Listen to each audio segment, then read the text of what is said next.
Hey guys, my name is Gravity Owns, and this is the second episode of OrbusTalk, a podcast where I discuss the game Orbus VR Reborn and how playing it can benefit your overall life. I've been playing Orbus for some years now and have progressed to being one of the select few who can beat one of the hardest bosses in the game. We've all heard of the Dollar Shave Club, and I'm excited to tell you that I just joined the club. I met an old man downtown who I believe was a consultant for Dollar Shave Club. For just $1, he led me up to the corner of Benton and Riverside and asked around for Rusty Razor Rick. And once he crept out from behind his office dumpster, I just handed Mr. Razor $1, and let me tell you, this guy shaved everything. I am a hairless goddess. So anyways, I guess that's how you join the Dollar Shave Club. I asked him about a monthly subscription, but he assured me that there's really no need. You can just go up to his office. You just have to open and slam the dumpster lid, and that's gonna wake up the raccoons that he uses as blankets, and then he's ready to roll. You just have to be alone. That is very important. Welcome to the club. In this episode of OrbusTalk, I want to discuss with you what to expect when you're doing your first dungeon, some basic game mechanics that will help your overall game experience, and what endgame players do for fun. So sit back, relax, and join me in this wonderful world of virtual reality and undergo an immersive experience that you cannot have anywhere else. So you reached a high enough level that you want to do a dungeon now. Where do you go? What do you do? What do you bring with you? And those of you that don't know what a dungeon is, what the hell is a dungeon? Let's start at the beginning. A dungeon is a zone specifically made with two bosses and enemies that have their difficulty scaled depending on what shard you put in. I'll go over what shards are in a bit, but dungeons allow you to obtain special loot. The loot you get from each dungeon is specific to that dungeon, meaning if you want to collect all the different armor types, you have to do each dungeon. There are 6 total dungeons in the game. If you've bought the DLC, then that means you get 1 more, with a total of 7 for the entire game. 4 of these dungeons are in the main part of High Step, 2 are out in the overworld, then there's the spider caves in the DLC. To see the first 4 dungeons, you need to go to the basement of High Step. At the base of the big tree in the middle of town, you'll find 4 orbs with a small image of each dungeon inside. You grab one, bring it to your face, and eat it. This will teleport you inside a dungeon that only you and whoever is in your party will be able to enter. So, what is a shard? A shard is actually kind of complicated to understand in the beginning, because it has multiple meanings in the game. A shard can mean an item that you obtain that holds a leveled dungeon.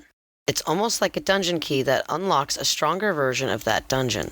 So if you have a sewer level 1 shard, that means you can put that item in your belt, pick it up, and put it in the pedestal to make the enemies in that dungeon scaled to the first hardest in the game. Shards can go all the way up to a 15, except on an airship, which only goes up to a 10. A shard is also the name of a server change in-game. If one server is full, you have the option of going to a different one with less people in it. Another shard is an item that you can get in which allows the player to change affixes on armor or weapons. Changing these affixes helps the player become better at their class and significantly boosts their abilities. Is your business hiring? Are you sick of finding the wrong employees in the ocean of recruitment websites? Would you like to know exactly who you're hiring before you even meet them for the interview? Look no further than HipRecruiter. HipRecruiter takes the guesswork and mystery out of the hiring process. All of our hipster hirables have no resume to fumble over because they have no previous work experience, which they will guarantee is a good thing because it means they have, quote, no bad habits.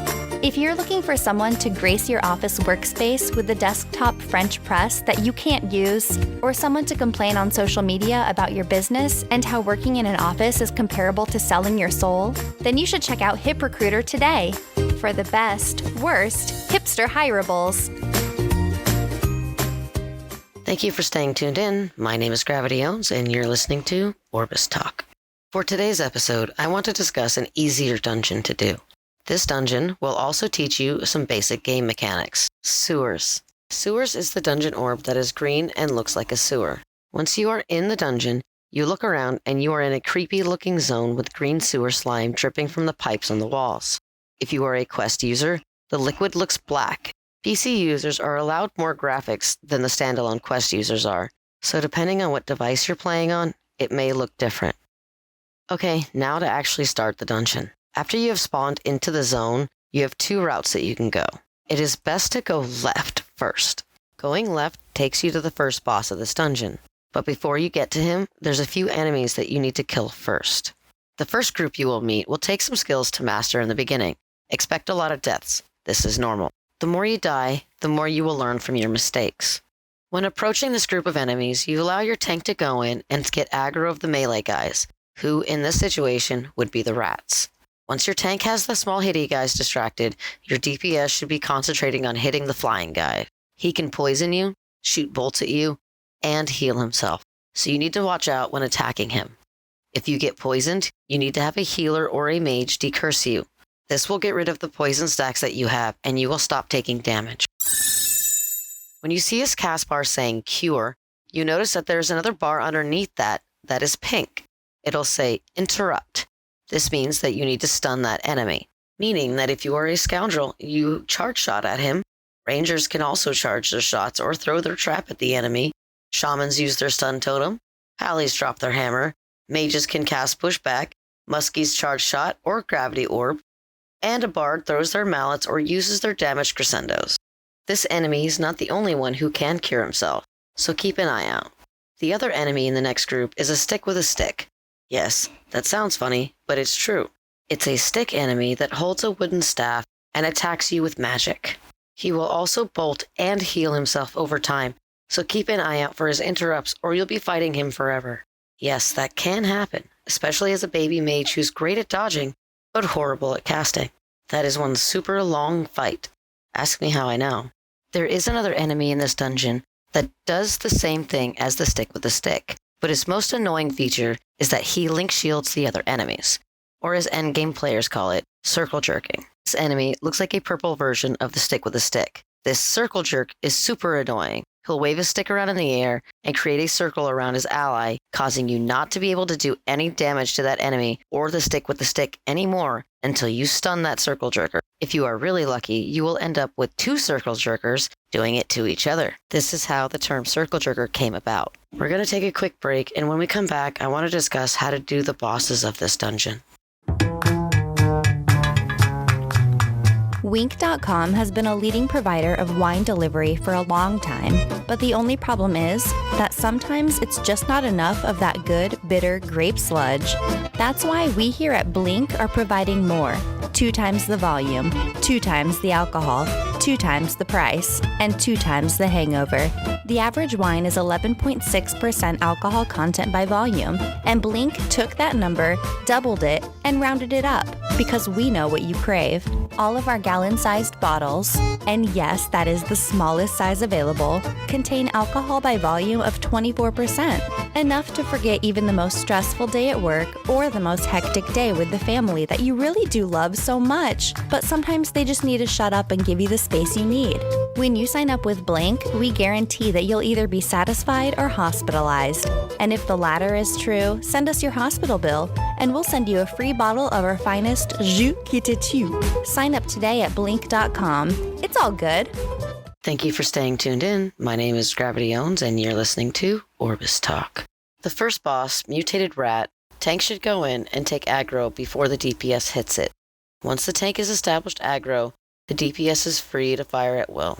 But make sure to stay a decent distance away from the boss, because a small rat will appear and flip a lever, causing poison to spill on the floor, damaging the whole party. If the poison comes down, you should pull the lever to get rid of it. It's not mandatory, but it does help. Or you can kill the rat before he flips the lever. But the more experience you get, the less you need to do such things. Keep in mind that if you do kill a rat, the boss will display an interrupt bar that if you don't get rid of, he will enrage, causing his hits to do more damage to your tank. The second boss is a bit easier once you know how his mechanics work. The person who wants to initiate the fight will stay at the lever next to the ramp and hit him first, causing the boss to slowly start walking to you. Right before he is over the puddle on the ground, you pull the lever and the liquid will fall from the sky, turning the boss from a green color to a blue color. When this boss is blue, he will take damage. When he is green, you cannot damage him. Your party members should be at the second lever to the right, waiting for the boss to turn blue so they can also hit him. Okay, the boss is following you. You pulled the lever. He is blue, and he is still chasing you. Now what? You run.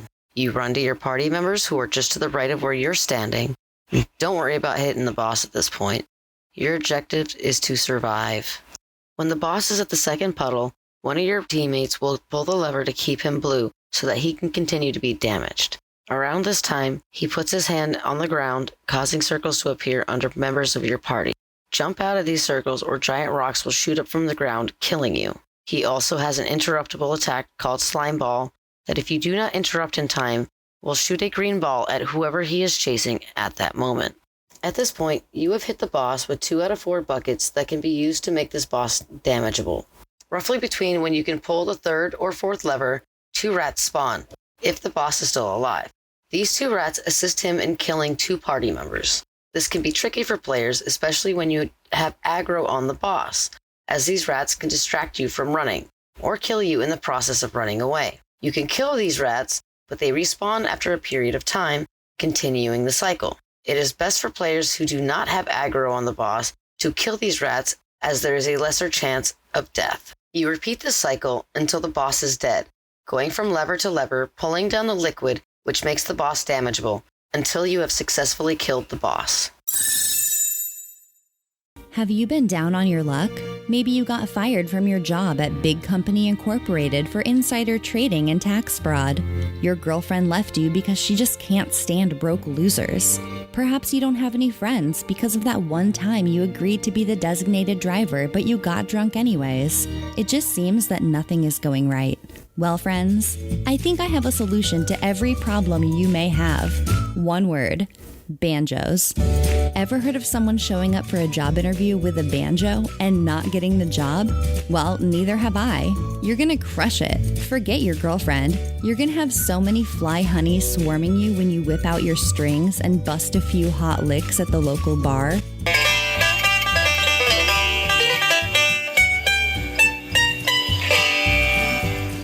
Wow, that was great. Yeah, I have to go. My dog is giving birth. You'll make so many new friends, better friends, once you're a famous banjoist such as Earl Scruggs and many other assorted old men. Now, I haven't tested this yet because I'm just not brave enough, but I know it will definitely work. For quality handcrafted banjos at a reasonable price, check out Greasy Banjos. You can find them on Facebook by searching Greasy Banjos. Buy a banjo today. The possibilities are literally endless.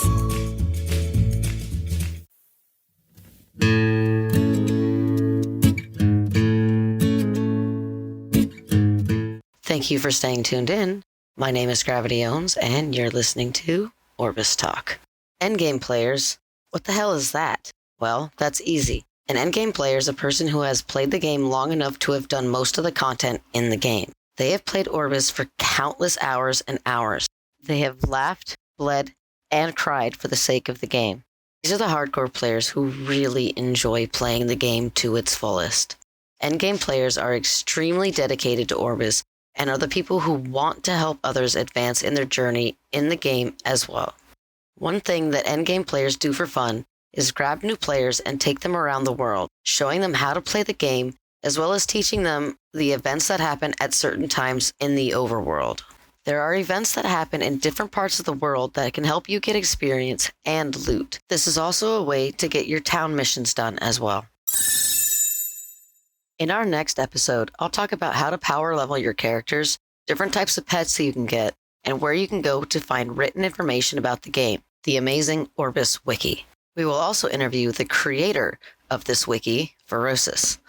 Orbus is a great place to express yourself and make friends.